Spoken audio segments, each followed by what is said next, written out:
une idée d'associer l'oblicité de mes flûtes, puisque l'oxias veut dire oblique, et l'idée du départ de ce spectacle qui est la lumière, au départ, de façon très large. Donc oblicité et lumière.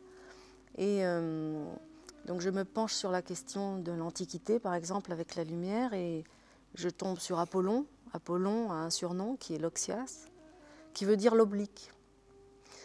Donc je me retrouve avec une recherche sur la lumière et qui me renvoie sur l'oblicité de mes instruments.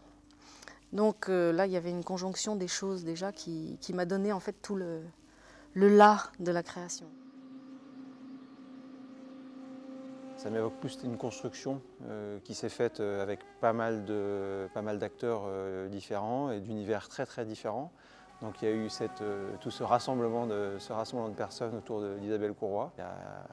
Il y a beaucoup de compétences qui sont mises en jeu entre la lumière traditionnelle, la vidéo, la scénographie, les images filmées, projetées, le son évidemment, les bandes, les différents compositeurs, tout ça autour de cet instrument, de ce cavale de cristal.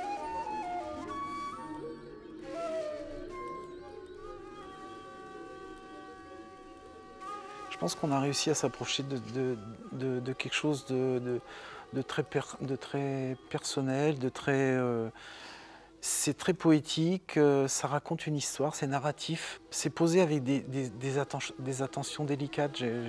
Voilà. J'aime bien la qualité du spectacle pour ça.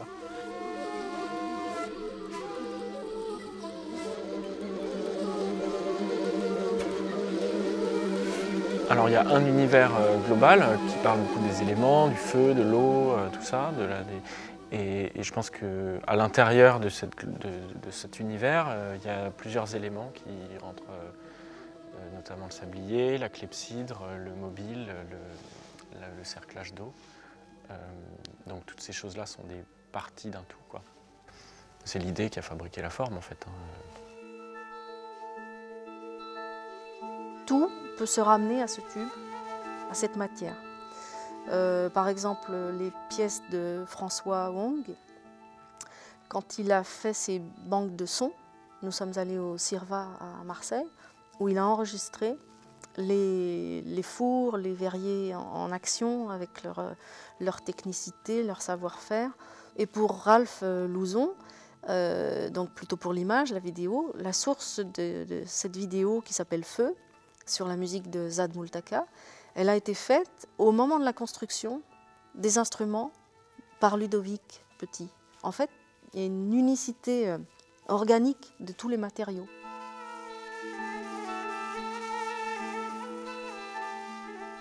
C'est un spectacle qui, tout poétique qu'il soit, donc pas du tout explicite, est finalement, je crois, assez autobiographique.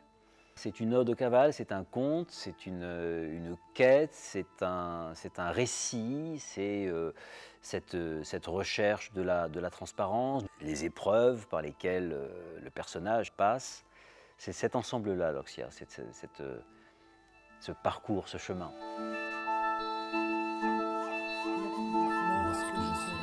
C'est un spectacle qui est beaucoup sur les transformations de la matière, puisqu'on est dans le sable qui se transforme en cristal, par exemple, la vapeur, le feu, etc. Donc, le feu, par exemple, c'est un élément destructeur, mais aussi régénérateur. Donc, en fait, c'est pas une mort, c'est à nouveau une renaissance. Et on est dans ce cycle de circulation de la vie. Comme si je me suis jeté encore.